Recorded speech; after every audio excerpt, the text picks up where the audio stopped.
नमस्कार, FM news देख रहे हैं आप। आपके साथ मैं हूं हर्ष त्यागी। मुख्यमंत्री पुष्कर सिंह धामी ने सोमवार को जगजीतपुर में निर्माणाधीन मेडिकल कॉलेज के निर्माण कार्य की प्रगति का जायजा लिया।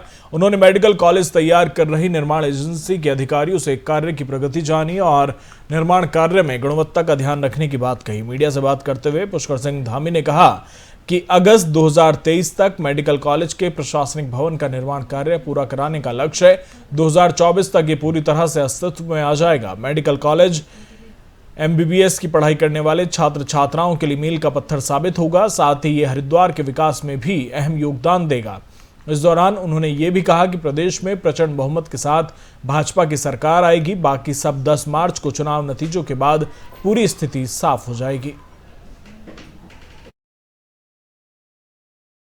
का काम हरिद्वार में प्रारंभ हो गया है। लगाने में कर तो रहा हूं से काम चल रहा है। इसमें किसी प्रकार की कोई रुकावट न हो, किसी प्रकार की प्रक्रिया में इसकी गति तेज रहे और जल्दी से जल्दी बनकर ये मेडिकल कॉलेज तैयार, जिससे कि आने वाले समय में हमारे हरिद्वार क्षेत्र और आने वाले जो हमारे एमबीबीएस की पढ़ाई करने वाले छात्र छात्राएँ हैं, उन सभी के लिए ये मेडिकल कॉलेज का काम हरिद्वार में प्रारंभ हो गया है। पूर्व मुख्यमंत्री हरीश रावत ने प्रदेश में कांग्रेस को भारी बहुमत मिलने का दावा दोहराने के साथ ही अन्य लोकतांत्रिक दलों को साथ लेकर चलने का विश्वास भी दिलाया। उन्होंने ये भी कहा कि सरकार बनने के बाद कांग्रेस किसी के साथ बदले की भावना से काम नहीं करेगी। उत्तराखंड की 5वीं विधानसभा चुनाव के लिए बीती 14 फरवरी को मतदान हो चुका है। मतदान के बाद मिल रहे रुझान से कांग्रेस उत्साहित है। बीते रोज उन्होंने प्रदेश कांग्रेस कार्यालय में हरी चटनी से सने नींबू, माल्टा की चाट और जलेबी की दावत दी थी। पार्टी प्रत्याशी, कार्यकर्ताओं और पदाधिकारियों को पार्टी देकर उन्होंने जीत का भरोसा जताया। इसके ठीक एक दिन बाद उन्होंने राजपुर रोड स्थित एक होटल में भोज का आयोजन भी किया।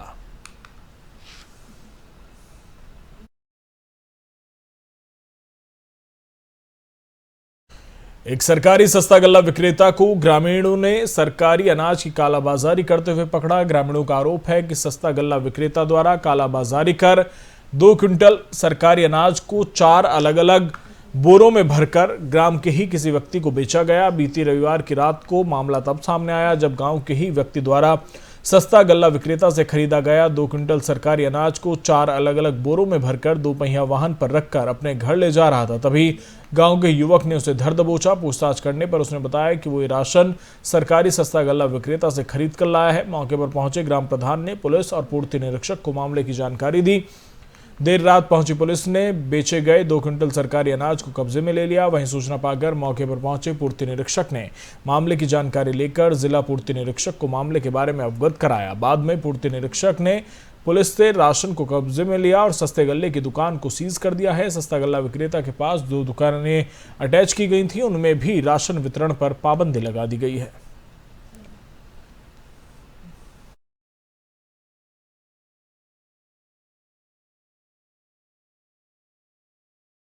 बाजपुर में विश्व हिंदू परिषद के कार्यकर्ताओं ने कर्नाटक में बजरंग दल के कार्यकर्ता की हत्या के विरोध में एसडीएम कार्यालय में ज्ञापन सौंपा। इस दौरान विश्व हिंदू परिषद के कार्यकर्ताओं ने राज्यपाल से दोषियों को फांसी की सजा दिए जाने की मांग की। आपको बता दें कि बाजपुर में विश्व हिंदू परिषद के जिला मंत्री यशपाल राजहंस के नेतृत्व में कार्यकर्ता एसडीएम कार्यालय में एकत्रित हुए, जहां विश्व हिंदू परिषद के कार्यकर्ताओं ने कर्नाटक में बजरंग दल के कार्यकर्ता की हत्या के विरोध में आक्रोश व्यक्त किया। इस दौरान विश्व हिंदू परिषद ने कार्यकर्ताओं ने राज्यपाल को संबोधित ज्ञापन एसडीएम कार्यालय में सौंपा। साथ ही विश्व हिंदू परिषद के कार्यकर्ताओं ने राज्यपाल से दोषियों को फांसी की सजा दिए जाने की मांग की।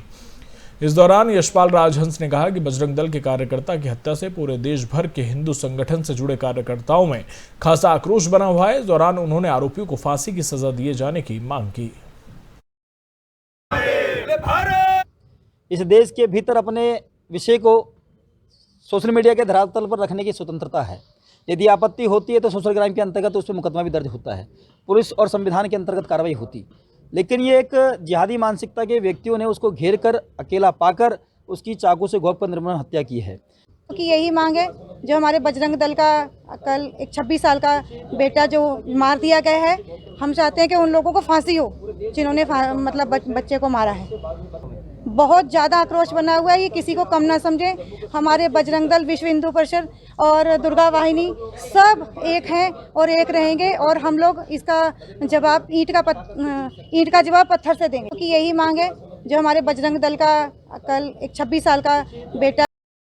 उत्तराखंड की खूबसूरती से हर कोई वाकिफ है। जहां देश विदेश के सैलानी उत्तराखंड की वादियों का लुत्फ उठाने लगातार उत्तराखंड का रुख करते हैं, तो वहीं यहां की खूबसूरती फिल्म एक्टरों को भी अपनी ओर आकर्षित करती है। पिछले कुछ सालों से लगातार बॉलीवुड अभिनेता और अभिनेत्रियों द्वारा फिल्म के सीन यहां पर शूट किए जा रहे हैं। हाल ही में फिल्म अभिनेता अक्षय कुमार फिल्म रक्षासन की शूटिंग कर रहे हैं, तो वहीं गदर फिल्म वो और चंद्रकांता जैसे सुपरहिट टीवी सीरियल के कलाकार शाहबाज खान द्वारा भी गंगा किनारे परदेसी फिल्म के सीन फिल्माए गए, जिसमें शाहबाज खान अभिनेत्री के पिता का रोल अदा करते नजर आए। और लेकिन उत्तराखंड में फिल्म सिटी न होने को लेकर इन अभिनेताओं ने चिंता भी जाहिर की है। फिल्म सिटी ना होने को लेकर फिल्म एक्टर शहबाज खान ने कहा कि उत्तराखंड में फिल्म सिटी बनने से यहां बड़े बड़े प्रोड्यूसर और डायरेक्टर फिल्म की शूटिंग के लिए पहुंचेंगे, जिससे यहां शूटिंग में बढ़ोतरी होगी। यहाँ पहले से ही बहुत सुंदर लोकेशन है, जहां भी कैमरा रखो वहां लोकेशन बन जाती है। साथ ही उन्होंने कहा कि उत्तराखंड बेहद खूबसूरत तो है ही, और फिल्म सिटी के बनने से यहाँ 4 चांद लग जाएंगे। साथ ही यहाँ पर्यटन को बढ़ावा मिलेगा और उत्तराखंड के युवाओं को भी फिल्म में निखरने के नए अवसर मिलेंगे। जी मैं अभी हमारे उत्तर प्रदेश में काफ़ी फिल्मों का सब्सिडी मिला है, तो हमारे जितने भी लोग वहाँ शूटिंग कर रहे हैं, और झारखंड में भी सब्सिडी मिल रही है। तो मैं उत्तराखंड की सरकार से अनुरोध करूँगा और अपील करता हूँ कि यहाँ हम लोग शूट करने आए हैं, तो हमें भी सब्सिडी दिया जाए, और जितने भी फिल्म लोग करने आ रहे हैं उनको सब्सिडी दिया जाए, क्योंकि यहाँ जो दृश्य है, यहाँ का जो लोकेशन है, यहाँ जो चीज़ें हैं वो हमारे हिंदुस्तान में बहुत कहीं जगह है ही नहीं। तो मैं ये दरख्वास्त करता हूँ और रिक्वेस्ट करता हूँ इस सरकार से कि यहाँ भी सब्सिडी दिया जाए। अनुदान राशि मिलेगा तो हमें जब सहयोग मिलेगा तो हम सारे लोग यहाँ भाग के आएंगे, शूटिंग करेंगे, और यहाँ जितने भी टूरिज्म को बढ़ावा और यहाँ के जितने भी लोग हैं उनको भी मैं मसूरी में टिहरी बाईपास लक्ष्मणपुरी के पास एक कार अनियंत्रित होकर गहरी खाई में गिर गई, जिसमें सवार 2 युवक गंभीर रूप से घायल हो गए, जिनको पास के उप जिला चिकित्सालय में ले जाया गया। बताया जा रहा है कि देर रात को नशे की हालत में चालक कार चला रहा था कि लक्ष्मणपुरी अंडा खेत के पास कार अनियंत्रित होकर गहरी खाई में जा गिरी, जिसमें स्थानीय लोगों द्वारा दोनों युवकों को खाई से निकालकर अस्पताल भेजा गया। घटना की सूचना मिलते ही मसूरी पुलिस मौके पर पहुंची और घटना की जांच में जुट गई। स्थानीय लोगों ने बताया कि चालक द्वारा अत्यधिक शराब पीने के कारण कार अनियंत्रित होकर गहरी खाई में गिर गई थी। 3 बजे की घटना है। इसमें 2 लोग सवार थे, जिनमें उन्हें जान माल का कोई नुकसान नहीं हुआ। उनके हल्की फुल्की चोट थी, उन्हें अस्पताल भेज दिया गया था और मौके पर पुलिस भी आ गई। चमोली जनपद से लगा चीन का सीमा क्षेत्र इन दिनों बर्फ से ढका हुआ है। नीति और माणा घाटी में चारों ओर बर्फ की मोटी चादर बिछी हुई है। नीति घाटी में मलारी से आगे सड़क से लेकर गांव भी बर्फ के आगोश में है। चीन का सीमा क्षेत्र होने के कारण नीति घाटी में मलारी से आगे सेना और आईटीबीपी तैनात रहती है, लेकिन चारों ओर से बर्फ जमी होने के कारण जवानों को भी बर्फ में पैदल आवाजाही करनी पड़ रही है। सर्दी में यहाँ रहने वाले भूटिया जनजाति के ग्रामीण जिले के निचले क्षेत्रों में रहते हैं। यदि मौसम का मिजाज बिगड़ा और बर्फ पड़ी तो ग्रामीणों को भी अपने पैतृक गांव लौटने में दिक्कतों का सामना करना पड़ता है।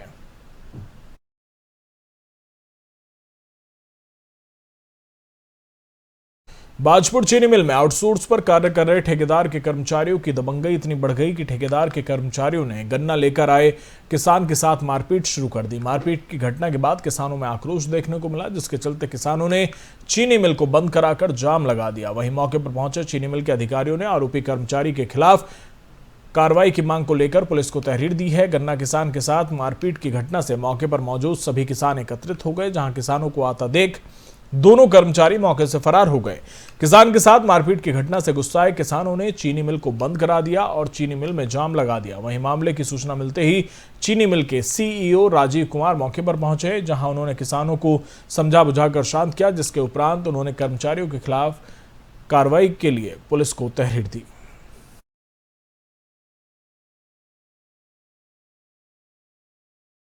बाजपुर में अज्ञात वाहन ने बाइक को जोरदार टक्कर मार दी, जिससे बाइक सवार पिता बेटे की मौत हो गई, जबकि मृतक की पत्नी और एक बच्चा गंभीर रूप से घायल हो गया। वहीं मौके पर पहुंची 108 एम्बुलेंस से घायलों को बाजपुर के सामुदायिक स्वास्थ्य केंद्र में उपचार के लिए लाया गया, जहां दोनों घायलों को उपचार के लिए हायर सेंटर रेफर कर दिया है। वहीं पुलिस ने शव को कब्जे में ले लिया है। आपको बता दें कि सुल्तानपुर पट्टी निवासी मित्रपाल अपनी पत्नी सुमन और जुड़वा बच्चों के साथ बाजपुर अपनी बहन के घर आया था और घर वापसी के दौरान यह हादसा हो गया, जिसमें पिता बेटे की मौत हो गई। वहीं आसपास के लोगों ने घटना की सूचना तत्काल एम्बुलेंस को दी। सूचना पर पहुंची एम्बुलेंस से घायलों को बाजपुर के सामुदायिक स्वास्थ्य केंद्र में उपचार के लिए लाया गया। वहीं स्वास्थ्य केंद्र में तैनात चिकित्सकों ने घायलों का प्राथमिक उपचार कर उन्हें हायर सेंटर रेफर कर दिया है। घटना की सूचना पर पहुंची पुलिस ने शवों को कब्जे में ले लिया। पूरा शाकर का मामला है। इसमें एक परिवार जिसमें पति पत्नी और उनके 2 बच्चे मोटरसाइकिल पर जा रहे थे और एक अज्ञात वाहन से उनको टक्कर लगी। उसके बाद मौके पर उनके पति की मृत्यु हो गई और बाद में अस्पताल में एक बच्चे की भी मृत्यु हुई है। एक दूसरा बच्चा जो कि घायल है और उसको काशीपुर रेफर किया गया है। महिला भी घायल है, उसे भी काशीपुर रेफर किया गया है। जैसे ही तहरीर प्राप्त होती है इसमें आवश्यक कार्रवाई की जाएगी। वाहन के बारे में दिखवाया जा रहा है। अभी घटनास्थल सुनसान जगह का है, कोई आसपास सीसीटीवी भी नहीं है और साथ में बहुत सुनसान जगह है। आगे के कैमरे को हम लोग चेक कर रहे हैं और जैसे महिला होश में आती हैं तो उनसे पता किया जाएगा कि किस प्रकार उनका एक्सीडेंट किस वाहन से हुआ। पूरा शाकर का मामला है। इसमें एक परिवार जिसमें पति पत्नी और उनके 2 बच्चे मोटरसाइकिल पर जा रहे थे और एक अज्ञात वाहन से उनको टक्कर लगी। उसके बाद मौके पर उनके पति की मृत्यु हो गई और बाद में अस्पताल में। उत्तराखंड के चंपावत में दिल को दहला देने वाला एक बड़ा सड़क हादसा हुआ। इस हादसे में 13 लोगों के मारे जाने की खबर है और इस हादसे में 2 लोग गंभीर रूप से घायल हो गए हैं। ये सभी लोग एक बारात में शामिल हुए थे और शादी खत्म होने के बाद वापस लौट रहे थे। प्रधानमंत्री नरेंद्र मोदी ने इस हादसे पर दुख जताते हुए मारे गए लोगों के निकट परिजनों के लिए आर्थिक मदद का ऐलान किया है। कुमाऊं के डीआईजी नीलेश आनंद भरणे ने बताया कि सूखीढांग रीठा साहिब रोड के पास सुबह में यह हादसा हुआ। हादसे के शिकार लोग शादी समारोह से लौट रहे थे। ये बारात टनकपुर के पंचमुखी धर्मशाला से वापस लौट रहे थे। जिस गाड़ी में लोग सवार थे वो अनियंत्रित होकर गहरी खाई में गिर गई। घटनास्थल से राहत और बचाव कर्मियों ने 14 लोगों के शव निकाल लिए हैं और इस हादसे में घायल हुए लोगों को जिला अस्पताल ले जाया गया। इस हादसे पर शोक जताते हुए पीएम मोदी ने कहा कि उत्तराखंड के चंपावत में हुई दुर्घटना हृदय विदारक है। इसमें जिन लोगों की मृत्यु हुई, मैं उनके परिजनों के प्रति अपनी शोक संवेदना व्यक्त करता हूं। स्थानीय प्रशासन राहत और बचाव कार्य में जुटा हुआ है। फिलहाल मेरे साथ इतना ही। बने रहिए एफएम न्यूज के साथ। नमस्कार।